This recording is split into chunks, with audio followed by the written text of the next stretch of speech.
G'day you mob and welcome to Aussie English. I am your host Pete and my objective here is to teach you guys the English spoken down under. So whether you want to sound like a fair dinkum Aussie or you just want to understand what the flippin' hell we're on about when we're having a yarn, you've come to the right place. So sit back, grab a cuppa and enjoy Aussie English.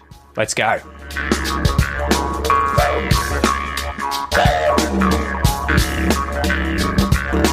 Guys, what is going on? I am Pete. This is Aussie English. If it is your first time listening, this is the #1 podcast for anyone and everyone wanting to learn Australian English, culture, learn about news, current affairs, everything like that.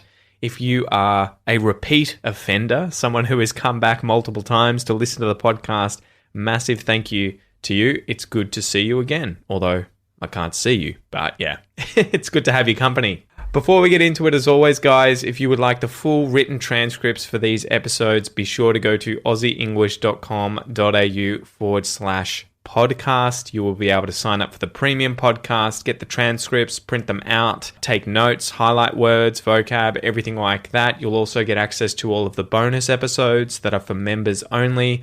It is also a great way of supporting the podcast so that I can keep doing what I am doing. Anyway, let's get into today's Q&A. So this one comes from Karen, and she was German, or is German. I don't think she was German. She's probably always going to be German.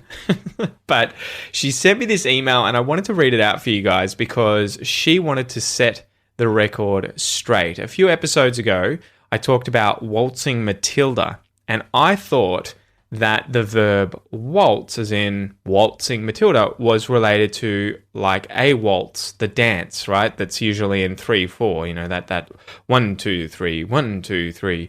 So anyway, here's what she said in the email. I think it was during one of your Pete's 2 Cents episodes that you were talking about a question about the waltzing Matilda, the song Waltzing Matilda and what it's about. Your explanation regarding the term waltz and its German origin weren't quite accurate. And since you asked to be given feedback, I thought I would explain. In German, there are 2 similar words. Der Walzer, hopefully I'm pronouncing this correctly, which refers to the dance, as you mentioned. Auf der Walz sein, or Die Waltz, also known as Wander, and I'm going to absolutely ruin this.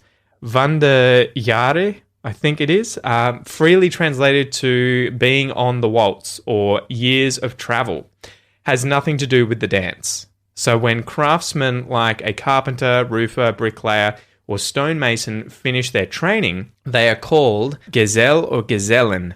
Some travel, they are not homeless, for 3 years in order to gain new experiences and learn from new master craftsmen, Meister. They mustn't return home during this time. It is part of German immaterial cultural heritage. For more details, go to Wikipedia and type in journeyman years. So thank you so much, Karen. That was really interesting. And yeah, it's always great to have you guys correct me when I make mistakes. But when you correct me and educate me even more, especially about other languages, that is brilliant. So there you go, guys. These are 2 different things. Der Walzer and Auf der Walz sein, or Der Waltz, Die Waltz. All you guys who are German listening to this can have a little chuckle at my accent. Anyway, guys, slap the bird and let's get into today's joke.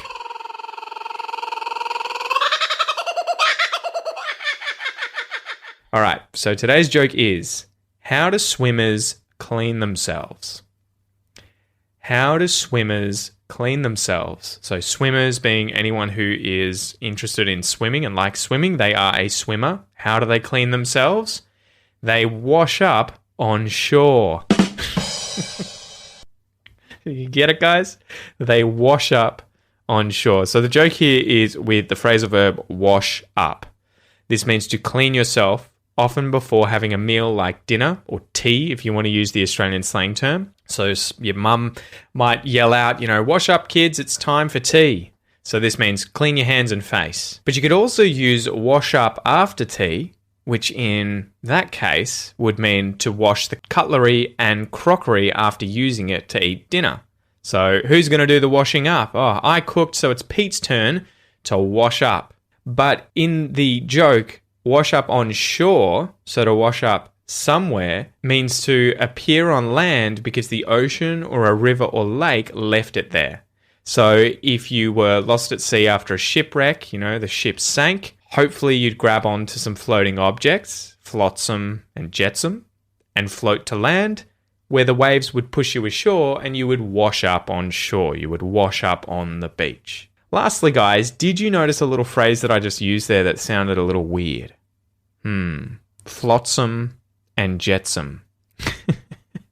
This is an interesting phrase. It means odds and ends, unspecified debris floating in the ocean, often after a shipwreck. And interestingly, in maritime law, each of these words has a very specific meaning.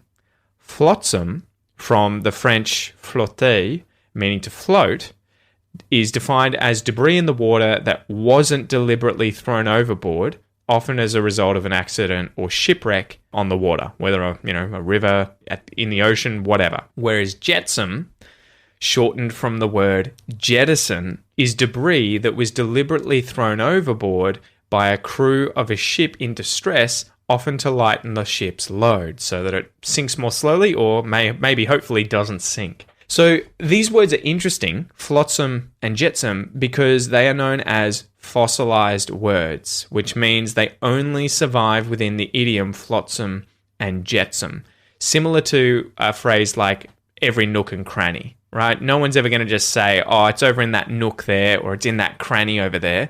It's pretty much always that you're going to hear those words in the phrase every nook and cranny. It's just a really cool phrase that you'll probably hear if a ship's sinking and people notice all this stuff in the water. It's flotsam and jetsam. And interestingly, the words that these come from, to float and jettison, are used on a regular basis in English and aren't fossilized words. Anyway, the more you know. So anyway, guys, let's get into today's expression, sink or swim. Sink or swim. We'll go through and define these. We'll define the expression. I'll give you some examples, tell you about the origin. We'll then do a pronunciation exercise. I'll play you a clip, and then we'll finish up. All right, so to sink. This is to go down below the surface of something, especially of a liquid, right? To become submerged. If someone can't swim very well and they jump in the deep end of a pool, they'll probably sink like a stone. Sink like a stone, to sink. Or, we use the word or, O-R, in order to link alternatives. So, do you want coffee or tea? Which of these alternatives do you want? A or B, right? Are you going out tonight or staying in? To swim, another verb. To swim is to propel your body through water by using your limbs, or in the case of a fish or other aquatic animal, by using fins, tail, or other bodily movement. Ian Thorpe was a famous Australian swimmer who loved, obviously, to swim, and he competed in swimming at the Olympics. He was an absolute machine. So, sink or swim. What does this expression mean? If someone tells you, well, it's a sink or swim, guys, this is used to refer to a situation in which someone either must succeed by his own or her own efforts or fail completely. Sink or swim. So it's to succeed or fail, mainly according to the competence and diligence of your own effort. Try hard to succeed or give up. So I looked up the origin of this expression on phrases.org.uk, and interestingly, it's been with us, it's been around in English since at least the 14th century, where at the time it was float or swim instead of sink or swim. Pretty cool.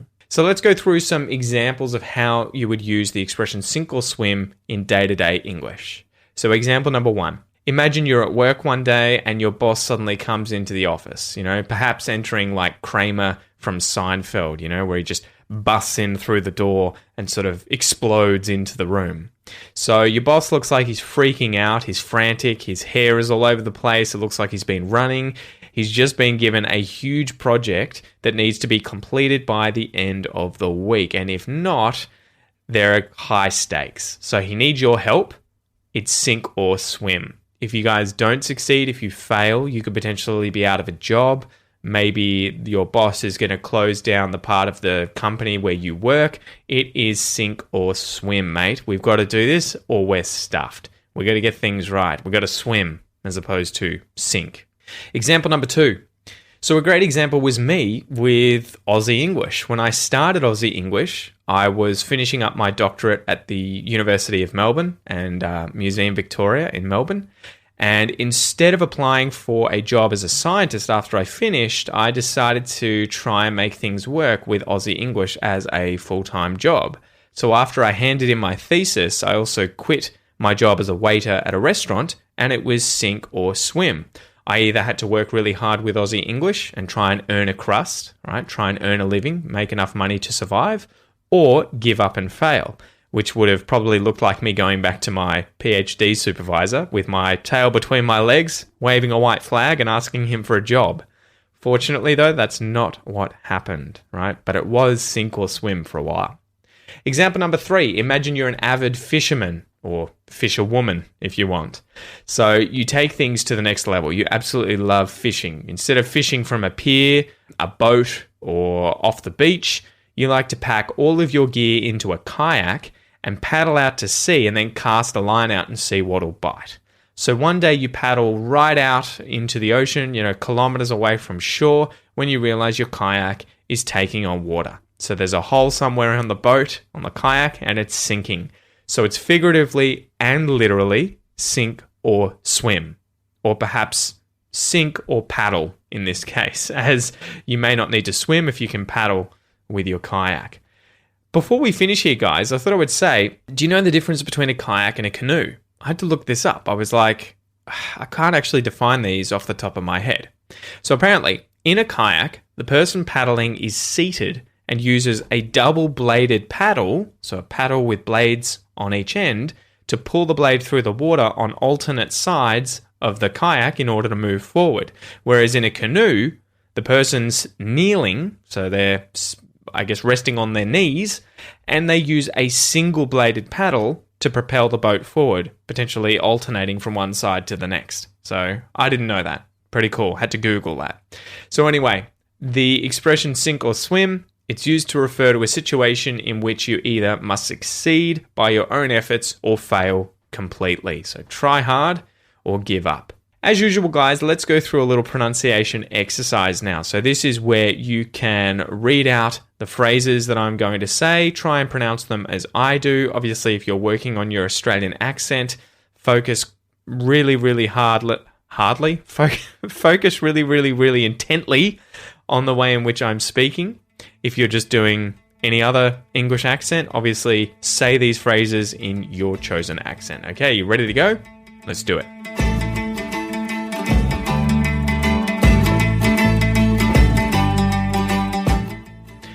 Two, to sink. To sink or. To sink or swim.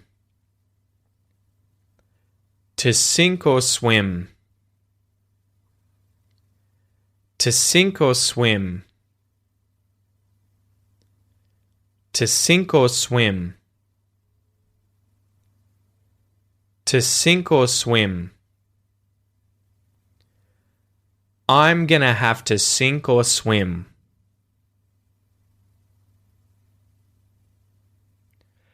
You're gonna have to sink or swim.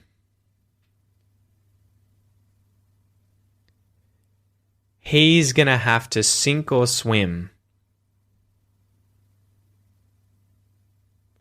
She's gonna have to sink or swim. We're gonna have to sink or swim. They're gonna have to sink or swim. It's gonna have to sink or swim. Great work, guys. Now, I wonder if you notice what happens to the phrase within these sentences to be going to have to. So we obviously don't split all those words out and say, I am going to have to sink or swim. We instead contract them all together in spoken English, and you're going to hear, I'm going to have to. I'm going to have to sink or swim. I'm going to have to. So gonna and have to.